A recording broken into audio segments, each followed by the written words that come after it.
Well, now that Tom Brady is a Tampa Bay Buccaneer, your first set of plans has to be, how do you protect Tom Brady? Well, the Tampa Bay Bucs, I already feel like, have a pretty solid interior offensive line.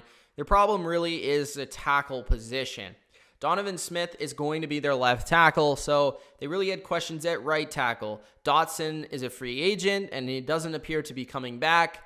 So they went out and they signed an underrated name, Joe Haeg of the Indianapolis Colts, who started quite a few games in the NFL, but has mostly made a name for himself as being a very underrated player because he's been a backup for a lot of his career, starting in place. And right now, he was a backup for many would argue is the best offensive line in the league in Indianapolis. So 2016, 2017, he saw most of his action as a starter. He played 14 games in 2016 at 23 years old, 953 snaps. That's 87% of snaps.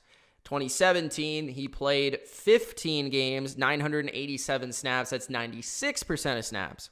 In 2018, he started 6 games and played only 8 and played 367 32%, and then lost his job going into 2019 and remained a backup, 74 snaps, that's it. Now, in those 74 snaps, he was graded fairly well, but you're really taking a look at what he's done as a starter, and for the most part, he's been pretty solid. I think what the Bucs will like from him is that he's pretty young. He's just entering his prime, 26, 27 years old. He's played tackle. He's also played a bit of guard. He's played left guard, he's played right guard, and he's played right tackle.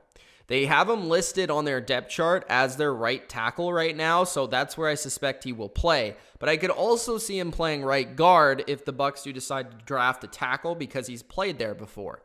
So we'll have to see what they do because left guard, center, great. Jensen, Marpet, they're great there, and Smith is pretty solid at left tackle. If they want to move Haeg into right guard, they possibly could, and then draft a young guy in the first round at right tackle, and then they would be pretty set with a pretty good offensive line for Tom Brady. They already have the weapons surrounding Tom Brady. People wonder whether they're going to bring a running back in, but I think this is a really small move that I think goes a long way in helping Brady, and I would not be surprised if Brady actually had a hand in hand-picking Joe Haeg for his offensive line this season. But I like this move because the Bucs didn't panic. They didn't say, oh, well, we got Tom Brady, so we're going to go out and we're going to trade our first rounder for like a big name or whatever. They've been a little quiet since signing Tom Brady, but they've been strategic, and this is the first strategic move they've made. You would like to see them go out and make a move again on the offensive line, whether that's through the draft or free agency, or then in the secondary, maybe adding some depth, some veteran presence at safety and corner. But this team has a lot of talent on both offense and defense.